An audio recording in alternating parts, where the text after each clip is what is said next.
जय श्री राधे, जय श्री श्याम।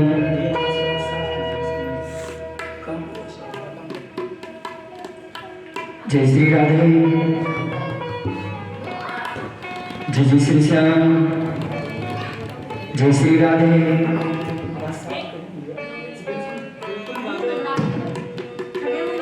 जय श्री राधे, जय श्री श्याम। हरि हरि ओम। स्वस्ति श्री गणेशाय नमः।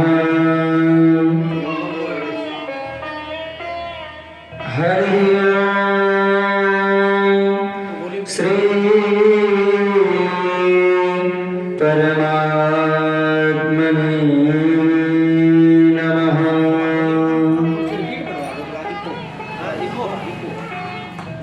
हरि ओम। श्री गुरु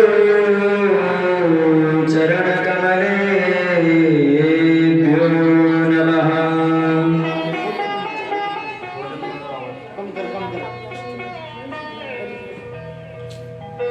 ध्येयं सदा परिभवग्नमभीष्टदोहम्। तीर्थास्पदं शिवविरं चिनुतं शरण्यं।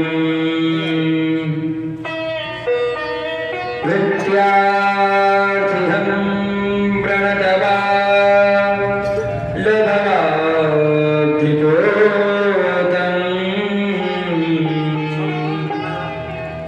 वन्दे महापुरुषते चरणारविन्दम्।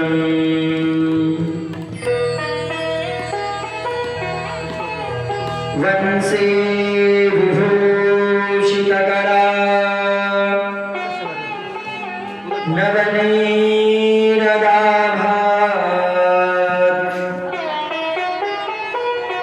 पीताम्बराधरुणबिम्बफलाधरोष्ठात्। पूर्णेन्दुसुन्दरमुखात् दरविन्दनेत्रात्।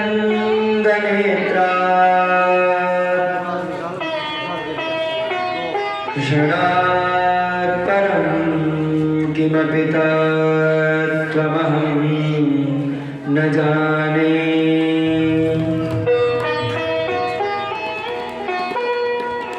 नारायणं नमस्कृत्य नरं चैव नरोत्तमं। देवीं सरस्वतीं व्यासं ततो जयमुदीरयेत्।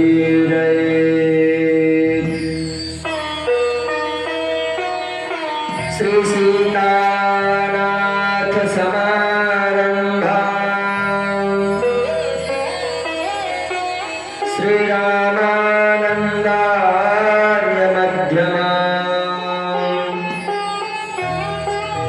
अस्मदाचार्यपर्यन्ताम् वन्दे गुरुपरम्पराम्।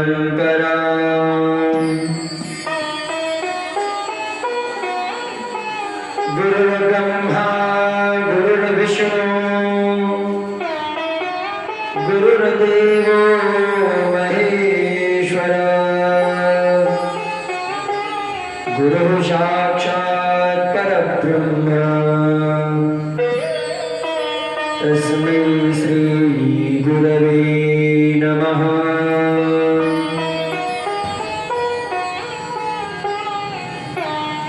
मंगलं भगवान् विष्णु मंगलं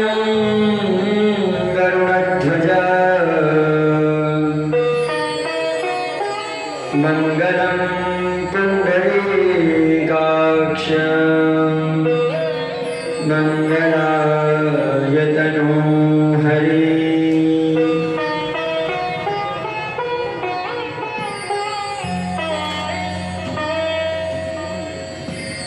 बोलिए व्यास जी महाराज की बोलिए श्री सुखदेव जी भगवान की बोलिए राजा परीक्षित जी महाराज की बोलिए गंगा मैया की बोलिए गौ मैया की बोलिए अपने अपने माता पिता गुरु भगवान की बोलिए अनंत बलवंत श्री हनुमंत लाल जी महाराज की बोलिए दुर्गा मैया की बोलिए शंकर भगवान की जय जय श्री राधे जय जय श्री राधे जय जय श्री राधे। आइए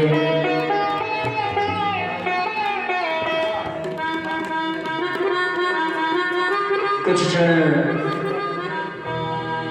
अपने मन और वाणी को पवित्र करने के लिए कुछ क्षण भगवत नाम संकीर्तन और उसके बाद में आप और हम सभी मिलकर के श्रीमद् भागवत जी में प्रवेश करेंगे। मेरो प्यारो नंदे लाल किशोरी राधे मेरो प्यारो नंद लाल किशोरी राधे किशोरी राधे श्यामा प्यारी राधे किशोरी राधे श्यामा प्यारी राधे किशोरी राधे श्यामा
बिहारी सरकार की जय हो। अंत ही सारे सो गया, अंत ही सो गया। बोलो वृंदावन बिहारी की। भैया आप माइक को थोड़ा प्लीज सही कीजिए, ऐसे कथा नहीं होगा। दुबारा शार्प पे आज आवाज साफ कीजिए, आज ही ये हो रहा है। अभी भैया आते थे रोज एक माइक बोलते क्या चलने दो उसको मत ध्यान में। क्या बोल रहा साफ कीजिए। जय श्री राधे, साफ कीजिए इसकी आवाज। जय श्री राधे, जय जय श्री श्याम, जय श्री राधे, जय श्री राधे। बोलिए वृंदावन बिहारी लाल की जय हो। आइए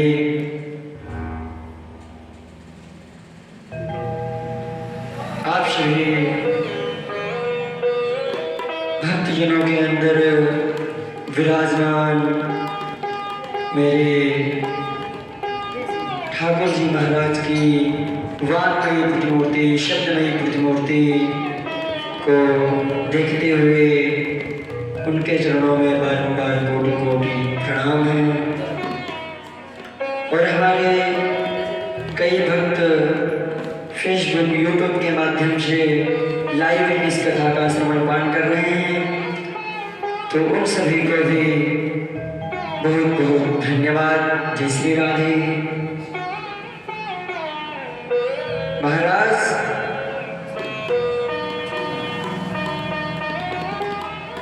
कहते हैं कि जिस प्रकार से हम इस शरीर को ढालते हैं, ये शरीर वैसा ही हो जाता है। तो महाराज आजकल क्या है कि जब माताएं फोन चलाती हैं तो महाराज इतना व्यस्त हो जाती हैं कि उनको कुछ समझ में ही नहीं आता। अरे नहीं भैया, मेरा तो सीरियल आ रहा है, इतने बजे से इतने बजे तक सीरियल आएगा, बीच में रोटी भोजन के लिए कोई मत कह देना, अभी जिसको खाना है जल्दी जल्दी खा लो।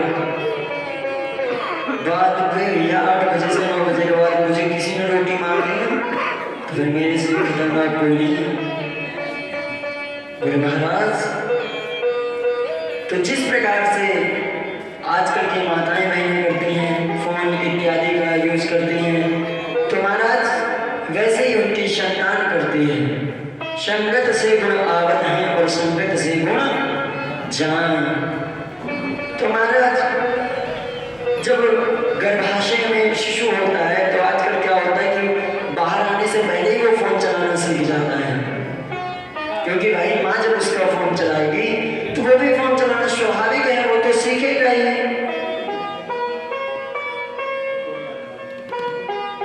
तो इसलिए जितना हो सके, जिस अवस्था में हो सके, भगवान का भजन करना चाहिए, भगवान का चिंतन करना चाहिए। महाराज कहा गया कि महाराज जब गर्भ में शिशु होता है, संतान होती है, तो माँ उसकी जो काम करती है वही असर उसकी संतान में होता है, फिर चाहे वह पुत्री ही क्यों ना हो और चाहे पुत्र ही क्यों ना हो। महाराज जैसी मानसिकता, जैसे जैसे उसके अंदर विचार आते हैं, उसी प्रकार से उसकी संतान में भी वही विचार आते हैं। इसलिए कहा गया है कि जितना हो सके तो महाराज भगवान का भजन करना चाहिए, भगवान का कीर्तन करना चाहिए। लेकिन आजकल क्या है महाराज, फोन दे दो और फोन देने के बाद बस आजकल के लड़के होते हैं तो किसी का नाम है चिंटू और किसी का नाम है मिंटू। तो महाराज उनको फोन दे दो और कार्टून लगा के दे दो, महाराज वो तो देखेंगे ही नहीं कि आप क्या कर रहे हो, कौन किसे बुला रहा है। ऐसे गड़ जाते हैं महाराज फोन में, उनकी नजर ऐसे, उनके नेत्र फोन में गड़ जाते हैं कि जिस प्रकार से गाय को खूंटे से बांध दिया जाता है, फिर वो कहीं नहीं गिरती।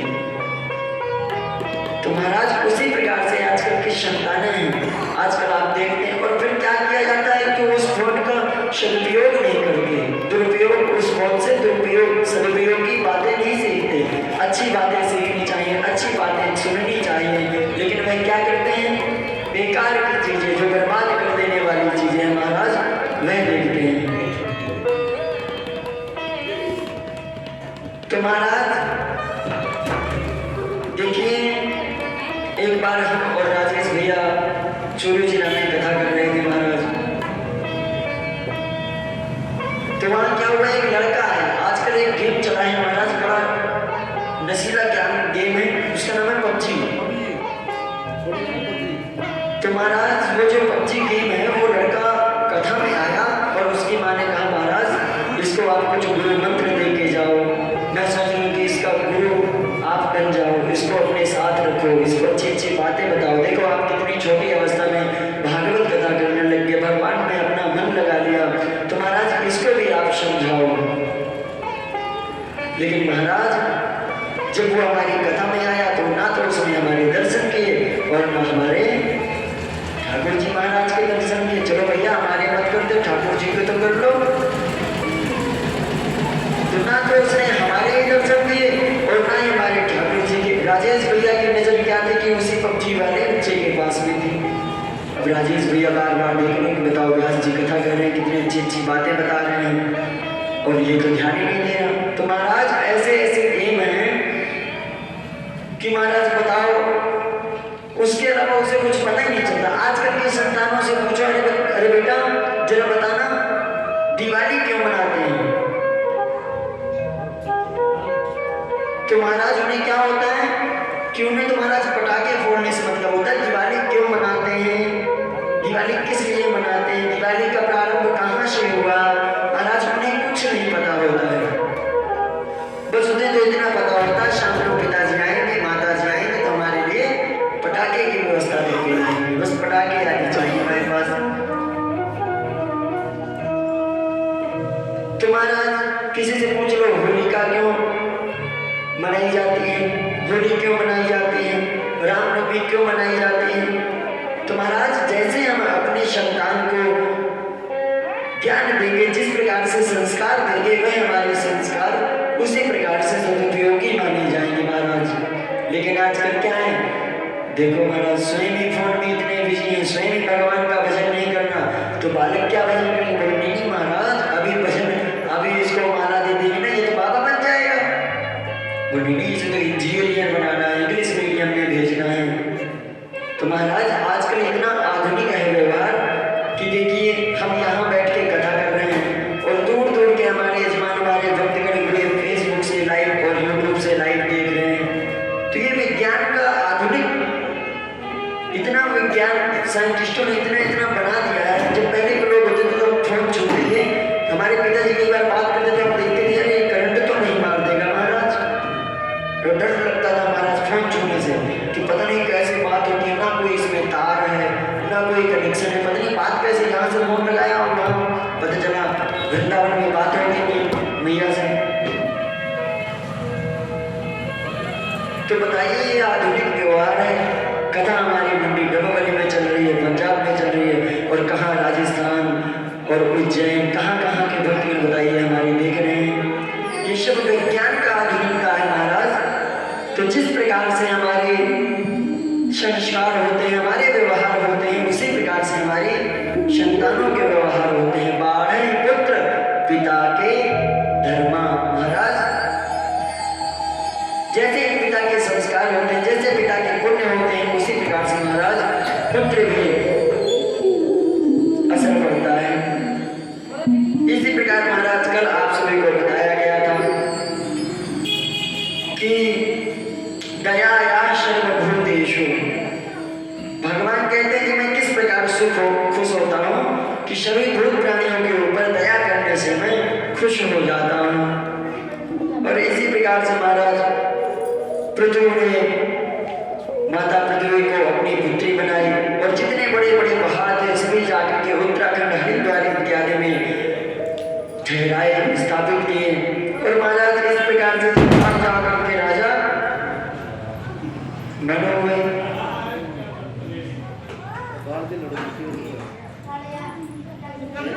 इनके तो है यहाँ ऐसे ही होता है। तो बोले हे महाराज, हमारा तो काम जो फट गया। अब मनु महाराज के दूसरे पुत्र का नाम था महाराज प्रियव्रत।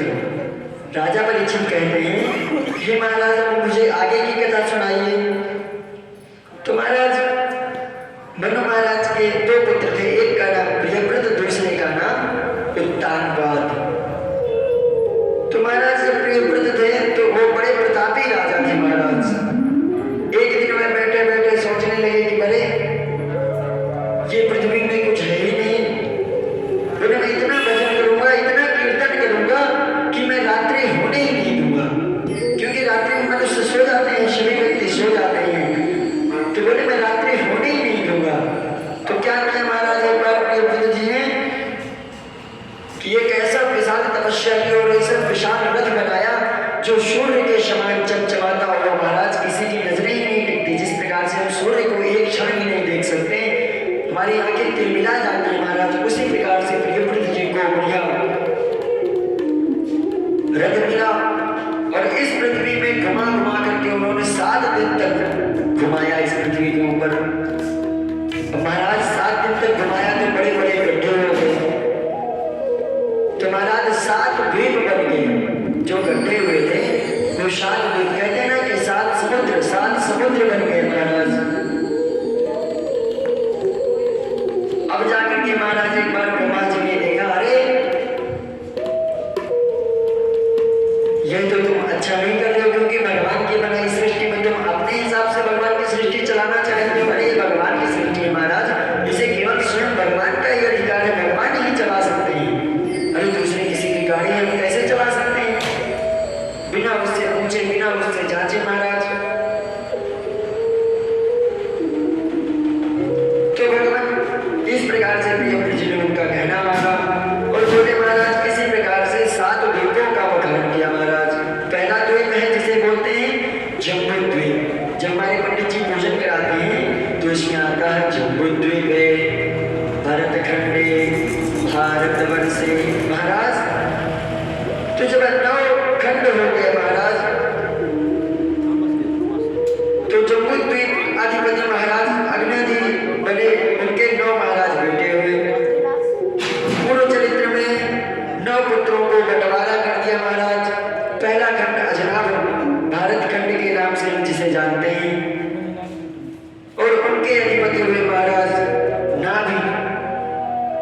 नाभि के महाराज मेरु देवी के हुए। उसके विवाह करने के बाद जब महाराज इनकी कोई संतान नहीं हुई तो उन्होंने पुत्रेष्टि यज्ञ करवाया। पुत्रेष्टि यज्ञ करवाने के बाद महाराज इनके घर में हुए भगवान।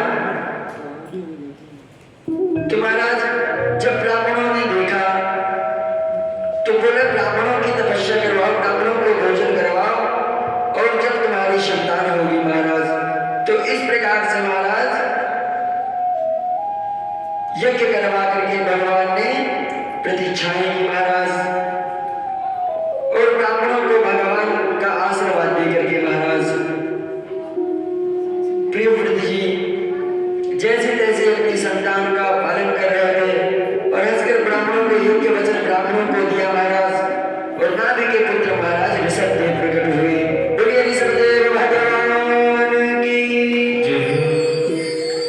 एक बार महाराज ऋषभदेव जी इस प्रयाग में इंद्र की स्वागत कर रहे थे।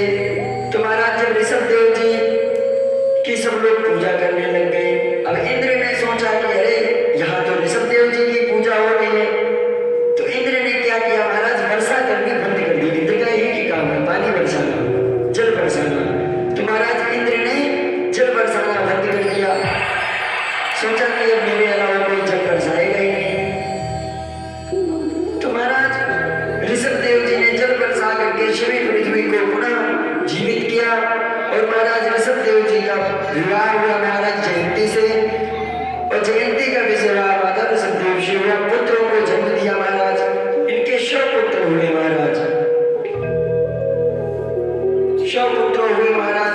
81 तो बड़े विद्वान कर्मकांडी बन गए, जैसे हमारे गंगाराम जी, प्रवीण भैया, मोहन भैया, ये सब विद्वान ब्राह्मण में आते हैं महाराज। तो 81 पुत्रों में से 81 तो बड़े विद्वान कर्मकांडी बन गए, और 9 पुत्र महाराज स्वयं योगेश्वर हुए महाराज और उनके एक पुत्र थे जिनका नाम था भरत। तो महाराज ऋषभदेव जी ने सभी को अपना अपना हक दे करके और बोले मैं तो जा रहा हूँ मन में तपस्या करने महाराज। तो उन्होंने एक बार पूछा कि इनको मैं इतना संपत्ति कुछ दे के जा रहा हूँ तो इनसे पूछ लेता हूँ कि अरे बालकों बताओ मनुष्य का शरीर क्यों मिलता है? भगवान ने इतना सुंदर देह दिया है, इतना सुंदर शरीर दिया है, तो इससे क्या करना चाहिए? तो बतलाते हैं कि केवल ये विषया भोग के लिए, ये आनंद के लिए, ये खाने पीने के लिए नहीं है। इसमें भगवान का चिंतन करना चाहिए, भगवान का भजन करना चाहिए। तो महाराज क्या बतलाया कि नायं देहो देह भाजा रोगे कष्टान् कामान् नरहते विभुजाम्ये तपो दिव्यं पुत्रकायेन सत्त्वम् शुद्धिर्यशमात् ब्रह्मसौख्यं त्वनन्तम्। महाराज ऋषभदेव जी कहते हैं भगवान से कि अरे बच्चों ध्यान से सुन लो, विषयों तक जिनकी बुद्धि सीमित है वह तो केवल पशु के समान है। भाई विषया भोग करने का तो महाराज पशुओं का काम होता है ना, उनकी बुद्धि होती है, तो वो वैसे ही भोजन की और विषया भोग किया, संतान प्राप्ति की और फिर अपने खूंटे में बंध के चारा डाल दिया महाराज, वही खाते रहे। मानव वह है जो ब्रह्मानंद की अनुभूति प्राप्त करे महाराज। ब्रह्मानंद किसे कहते हैं? भगवान के आनंद को, भगवान के भजन को, भगवान के चिंतन को, मोक्ष का मार्ग प्रशासित करता है महाराज। उसकी चाबी ही वही है महाराज। तो महाराज इसके विपरीत यदि नरक मार्ग को प्रशासित करना हो तो उसकी चाबी लंपट पुरुष है। काम ही लोभित यार जिमी लोभ है कि में जिमिदा तिमि रघुनाथ निरंतर प्रिय लागहि मोहि राम। महाराज क्या बतलाया कि लोभ है नारी प्यार जिमी कामे जिमी ने यार। महाराज जिस प्रकार से एक लोभी व्यक्ति को धन की इच्छा होती है, एक लोभी व्यक्ति को धन की इच्छा होती है और एक कामी व्यक्ति को स्त्री की इच्छा होती है, जिसके अंदर काम वासना भरी होती है महाराज, तो उसे स्त्री की बड़ी प्रबल इच्छा होती है। तो उसी प्रकार से भगवान तिमि रघुनाथ निरंतर प्रिय लागहि मोहि राम। हे भगवान उसी प्रकार आप मुझे अच्छे लगने लग जाओ ताकि मैं कहीं जा ही नहीं सकूं, अपनी बुद्धि को कहीं ले जा ही नहीं सकूं। इतना कह के भगवान चले गए। बोले अच्छा? बोले हाँ, जो भक्ति में बाधा बने उसका त्याग कर देना चाहिए। बोले कैसे महाराज? क्या गुरु जी हमारी भक्ति में बाधा बन रहे तो गुरु? बोले हाँ, अगर गुरु भगवान के चिंतन में, भगवान के भजन में अगर बाधा बन रहा है तो गुरु का भी त्याग कर देना चाहिए। बोले अरे महाराज, बोले किस किसने गुरु का त्याग किया है? बोले प्रहलाद जी थे। बोले संता और अमृत का त्याग कर दिया। गुरुर्न सस्यात् स्वजनो न सस्यात् पिता न सस्यात् जननी न सस्यात् दैवं न सस्यात् न बद्धश्च सस्यात् नायं मोचेत् सर्वप्रेतस्तमृत्युम्। महाराज जो भी भक्ति के काम में बाधा बने उसका त्याग कर देना चाहिए। जिस प्रकार से प्रहलाद जी ने अपने गुरु शंका और मरकट का त्याग कर दिया था। गुरु न सस्यात् स्वजनो न सस्यात्, स्वजनों का भी त्याग कर देना चाहिए, अपने परिवार जनों का भी त्याग कर देना चाहिए। जननी न सस्यात्, जननी जन्मभूमिश्च। महाराज कहा गया कि जननी जन्मभूमिश्च, जननी माने माँ। माँ का त्याग किसने कर दिया था?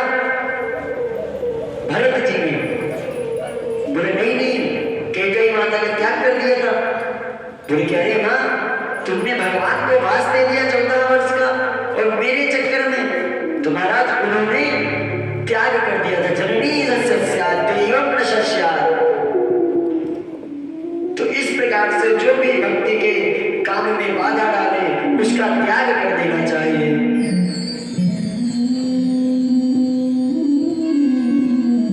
अब महाराज स्वभाववश इस प्रकार से महाराज ऋषभदेव भगवान उपाय क्रिया करके सिद्धियों को ठुकराया और ऋषभदेव जी महाराज परम गति को प्राप्त हो गए।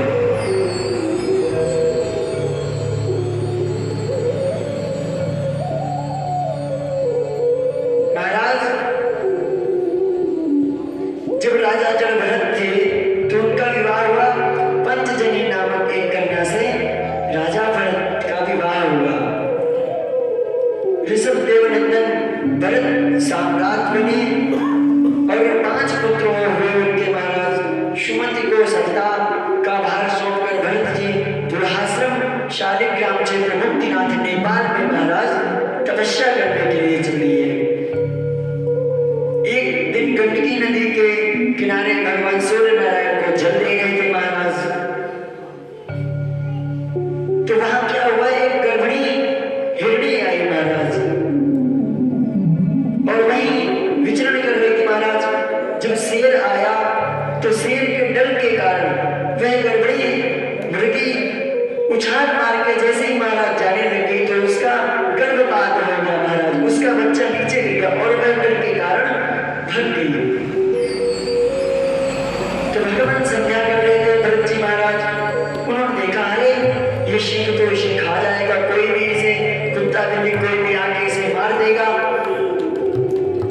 तो भगवान जड़भरत जी ने उस हिरण के बच्चे को अपने पास रख लिया और उसकी नित्य भक्ति सेवा करने लग गए।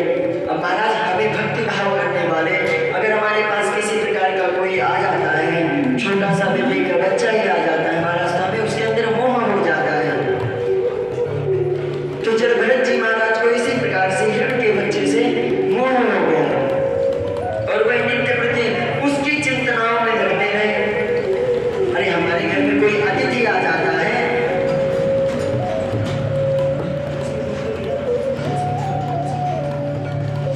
तो महाराज हमें चिंता हो जाती है, अरे महाराज जी हमारे घर में आए हैं, ना जाने भोजन में ऐसी कौन सी त्रुटि रह जाएगी, पता नहीं कहाँ कितनी दूर से आए हैं और आज ही तो भोजन करवाने का शुभ अवसर प्राप्त हुआ है। कहीं ऐसा ना हो महाराज कि पंडित जी को हमारा भोजन ही ना अच्छा लगे। अरे भगवान पंडित जी को क्या दक्षिणा दें, 100 दें, 10 दें, 500 दें, चिंता रहती है। उसी प्रकार से जड़भरत जी को भी चिंता थी। नित्य प्रति संध्या वंदन गायत्री जप तप करने वाले ब्राह्मण अब तो महाराज उनसे सूर्य अर्घ्य भी प्रदान नहीं हो पा रहा है। अपने नित्य कर्म को भूल करके उस हिरण के बच्चे में मन लग गया महाराज और उसकी सेवा का नित्य प्रति ध्यान करने लग गए। अरे आज ये भूखा है, इसको दूध लाना है, इसको घास लानी है, क्या खाएगा, कैसे है। संध्या करने लगते थे तो वो कहीं घूमने चला जाता था तो चिंता लगी रहती थी। माला करते करते माला ग्रहण वहां पहुंच जाता था। बोले अरे वो कहाँ गया होगा, कोई सिंह ना उसे खा जाए, कोई शिकारी उसका शिकार करके ना ले जाए महाराज।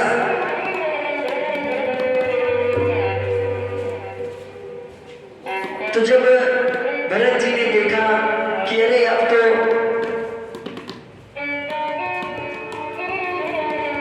हिरण दिखाई नहीं दे रहा तो महाराज क्या हुआ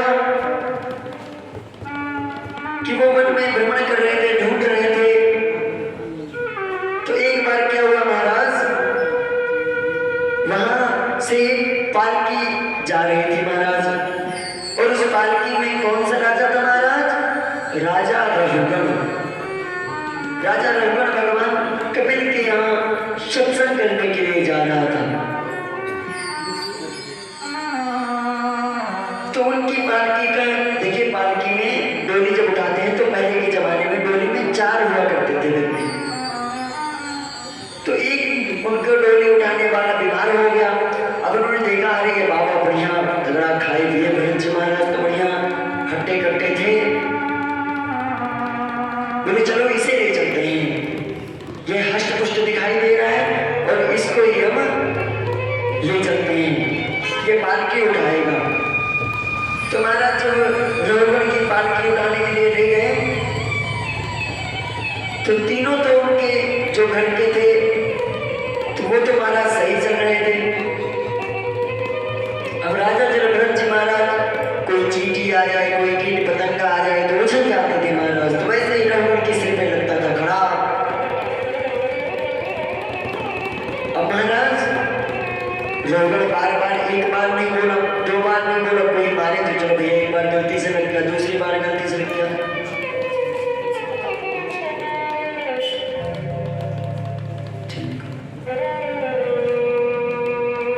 तो महाराज जैसे ही उछलते थे तो महाराज रघुगण अपने सैनिकों से कहता अरे सैनिकों क्या तुम्हें चलना नहीं आता?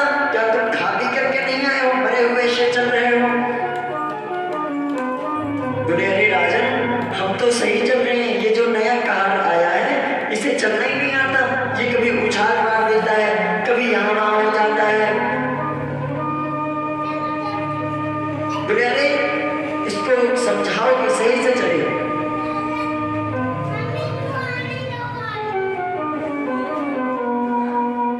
हमारा जैसे ही लोगों ने कहा कि अरे ये कौन है इसकी ऐसी चिकित्सा करूंगा कि इसको एक बार में ही समझ में आ जाएगा। अब राजा जलभरत जी बोले चलो सुनते रहे। फिर बोला बोले अरे तुमको चलना नहीं आता?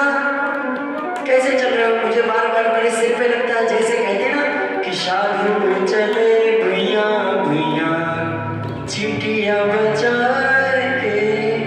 तुरंत जलभरत जी उसी प्रकार से महाराज चल रहे थे।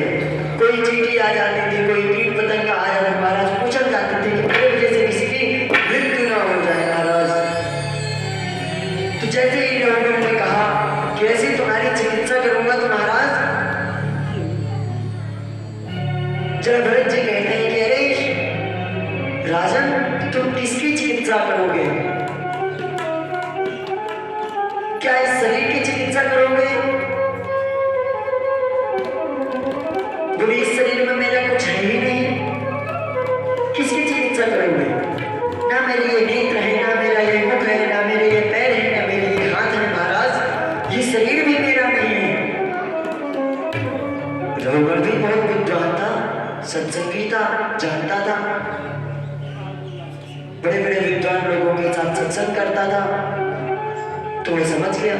जलभरत जी कहते हैं अरे राजन तुमने एक बटलोई देखी है? दूध देखा है? चावल देखे हैं? तो महाराज बोले हाँ देखे हैं। बोले जिस प्रकार से चावल और दूध और बटलोई उन सभी को डाल दो तो क्या बन जाती है? खीर। तो महाराज उसी प्रकार से ये शरीर है उसको तो तुमने देख सकते हो लेकिन क्या तुम आत्मा को देखते हो? नैनम छिन्दन्ति शस्त्राणि नैनम दहति पावक।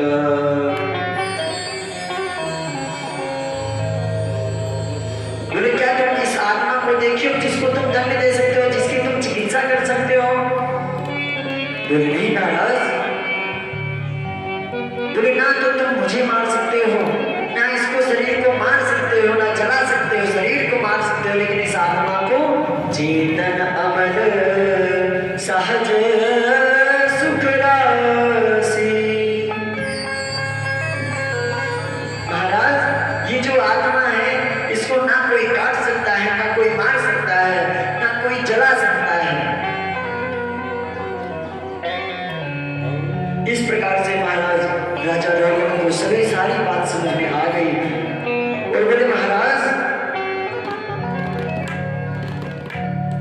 मैं सभी चीजों से डरता हूँ बस ये डरता हूँ कि महाराज मेरे द्वारा कहीं ब्राह्मण का अपमान ना हो जाए। मैं किसी से नहीं डरता ना तो मैं ब्रह्मा के उस शंख से डरता हूँ ना मैं शंकर जी के उस त्रिशूल से डरता हूँ और ना ही विष्णु भगवान के उस सुदर्शन चक्र से डरता हूँ महाराज।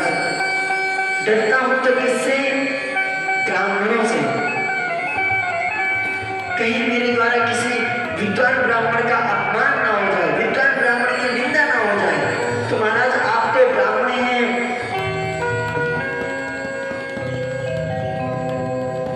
तो महाराज इस प्रकार से जब जयभरत जी ने राजा रघुवर को समझाया, बताया, तो राजा रघुवर ज्ञान प्राप्त करके महाराज कपिल जी के यहाँ जाया करता था, लेकिन आज उसे सत्संग यहीं पे मिल गया। मान लीजिए हम रोज यहाँ से बठिंडा जाए कथा सुनने के लिए और आपको कथा यही सुनाई जा रही है, तो कौन जाएगा? वही कथा यही है। तो इस प्रकार से महाराज अब आगे चल के श्री सुखदेव जी महाराज से राजा परीक्षित कहते हैं कि महाराज प्रियव्रत जी के वंश में और कौन कौन हुआ? तो महाराज इस प्रकार से वे बतलाते हैं कि आगे चल के प्रियव्रत वंश में उत्पन्न हुए राजा विरज और अपने सुयश से इस वंश को विभूषित किया और दीपों का वर्णन किया। महाराज परीक्षित जी ने पूछा, अब जरा हमें भूगोल खगोल की कुछ बात आइए। महाराज सुखदेव जी महाराज ने कहा, हे राजा, भूमंडल में जम्बूद्वीप आदि 7 द्वीप हैं, 7 समुद्र हैं, एक